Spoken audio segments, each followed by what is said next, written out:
যে alpha 567 ABC এয়ারলাইন্সের যে আন্তর্জাতিক ফ্লাইটটি এটি সিলেট ওসমানী আন্তর্জাতিক বিমানবন্দরে নামার পরেই রানওয়েতে ছিটকে পড়ে এবং রানওয়ে 11 যেটি আছে সেখানে ছড়ার পর হঠাৎ করে দ্বিখণ্ডিত হয়ে আগুন লেগে যায়। আমরা দেখতে পাচ্ছি এখানে উদ্ধারকারী টিমের সদস্য যারা আছেন অর্থাৎ বিভিন্ন বাহিনীর সমন্বয়ে সেনাবাহিনী, নৌবাহিনী, বিমান বাহিনী এবং এপিবিএন সহ আরো police, answer, BNCC, fire service, civil defence, RAB, APBN সহ সরকারি বেসরকারি হাসপাতাল, বিমান, বাংলাদেশ এয়ারলাইন্স, ইউএস বাংলা, ইয়ার কাস্ট্রা এবং নব ইয়ার সহ বিভিন্ন সংস্থার যে উদ্ধার কর্মী আছেন তারা ইতিমধ্যে আসলে মাঠে অবস্থান নিয়েছেন এবং আমরা দেখতে পাচ্ছি যে বিমানের যে যেখানে আগুন লেগেছে সেখানে ফায়ার সার্ভিস থেকে পানি দেয়া হচ্ছে, কিন্তু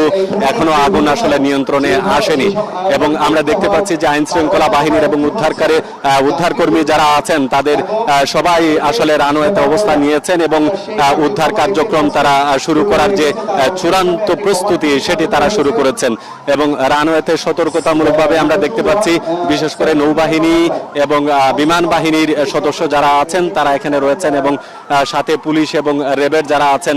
তারাও কিন্তু আমরা দেখতে পাচ্ছি যে ফায়ার সার্ভিসের ইউনিট তাদের চারিদিকে যে ওয়াটার ফায়ার করা সেটি আসেনি। পর্যন্ত স্পষ্ট নয়, কারণ যারা কোনো কিছু এবং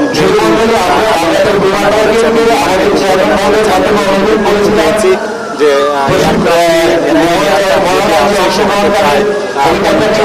বেশি যাত্রী রয়েছেন সহ প্রায় 80 রয়েছেন এবং আসলে সব সমন্বিত যে সব তাদের সমন্বয়ে এখানে উদ্ধারকারী যাত্রী যারা আছেন তাদেরকে উদ্ধার করার জন্য যাচ্ছেন এবং আমরা দেখতে পাচ্ছি এখানে বিভিন্ন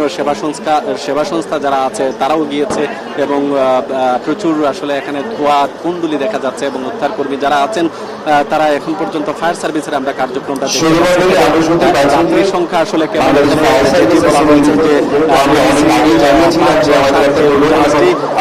এসেছে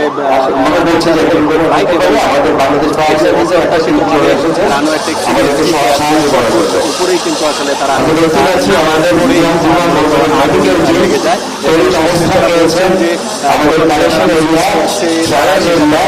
বিমানবন্দর ফায়ার স্টেশনকে তারা আসলে নিয়েছেন।